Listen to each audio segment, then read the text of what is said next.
Hey, what's going on, everybody? This is Tyrone back with Tech Life.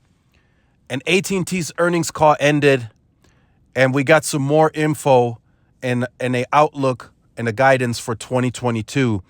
So if you want to see the numbers, I already posted a video. If you've been part of the channel, they released preliminary numbers earlier in the month at a conference. They did good. They did 800,000+ ads on postpaid and over 1 million total ads for the quarter. So the wireless business is stable. It's growing.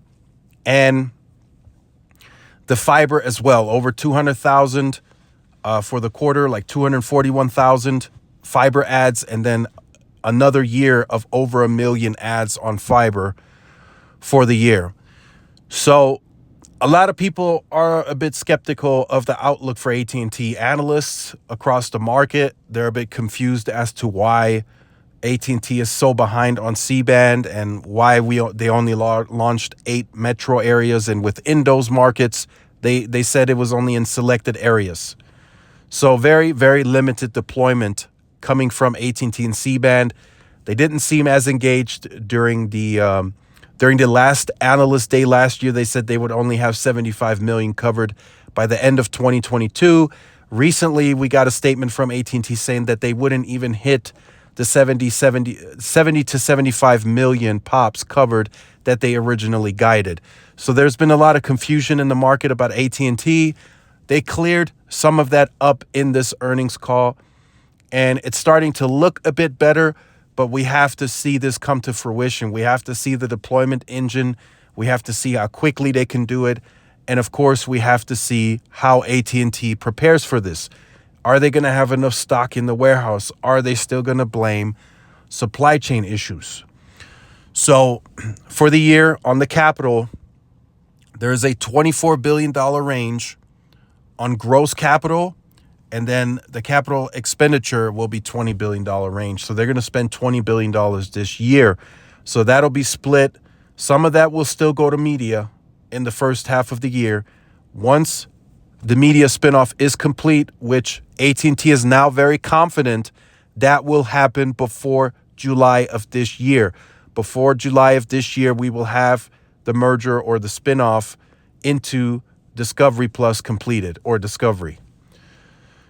So then that CapEx becomes a lot more transparent. So then it's you either invest in wireless or fiber. That's the only two businesses that are part of your main priorities and strategies moving forward for AT&T. So like I mentioned, they can become dynamically flexible on that CapEx. The first half, it can be front loaded for fiber. The second half, they can say, okay, we're going to go all in on wireless in the second half. In this case, for this year, that's how it's going to be. The first half is going to be front loaded with fiber and densification. There's going to be lots of densification happening, much needed. They're working with much higher spectrum frequencies now. They need more densification. The dual band radios, that's what AT&T is focused on for their C-band and the DoD spectrum from Auction 107 and Auction 110. They want to do it with dual band radios. Stenke clarified that and made it official today. The one-touch strategy is again in full effect. There's going to be no two panels, two separate radios going on sites. That is done. So from here on out until the end of spring, you betcha, the C-band deployment is stalled. They're not going to deploy any additional radios moving forward. That Stenke did not reference that, but that's my anticipation and expectation that they slow that down and come to a complete halt, and they don't ramp up again until those dual band radios are in the warehouse, which should be early summer. And they did state that during the earnings call today that the wireless CapEx would be back end loaded. So the second half of the year is when they're going to explode, quote unquote, on the deployment of the C-band and the DoD spectrum. So they want to deploy both. So the Auction 107 spectrum can be used within the top 46, which they're gonna do that, and they're also gonna deploy that DoD spectrum in that market. So that'll be 80 megahertz for this year. Outside of the top 46, They're still going to deploy that dual band radio, but they can only turn on one part of that spectrum, which is the DoD spectrum.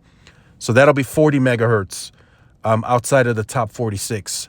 We've seen what T-Mobile can do with 40 megahertz of N41 in my market.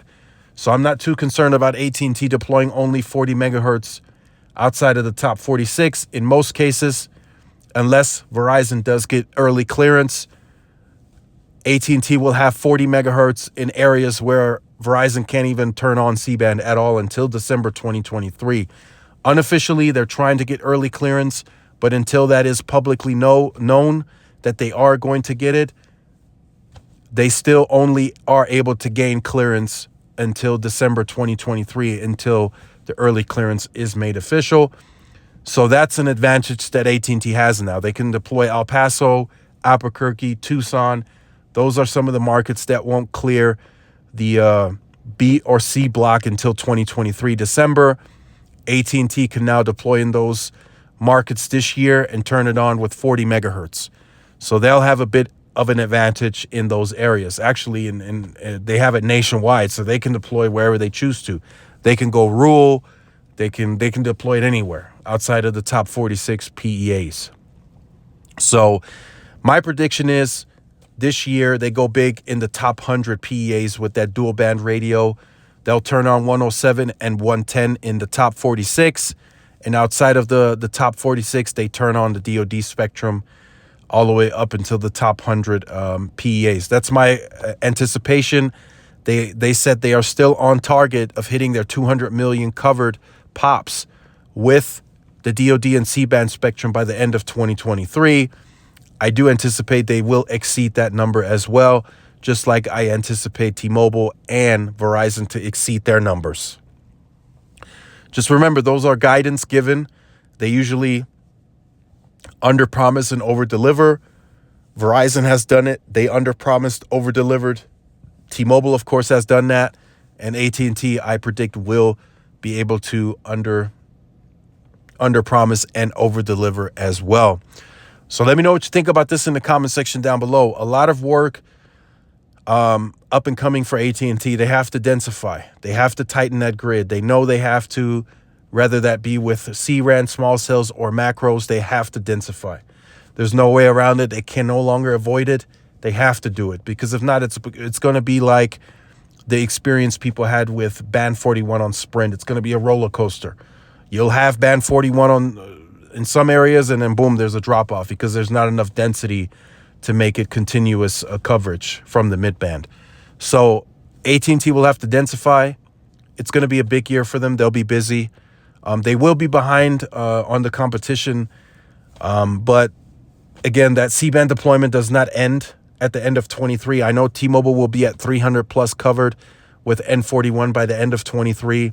But again, like Verizon stated, at the end of 23 going into 24, C-band deployments don't stop. They will continue going. The United States, the state landmass, the total landmass is not getting any bigger. So eventually they'll also be at 300, just like T-Mobile. They'll just be there a bit later. So again, leave all your comments in the comment section down below. Make sure you guys like, share, and subscribe to the channel. Follow the social media outlets for more updates and interactions. Thanks again for watching. This is Tyrone with Tech Life. I will see you guys in the next one. Peace.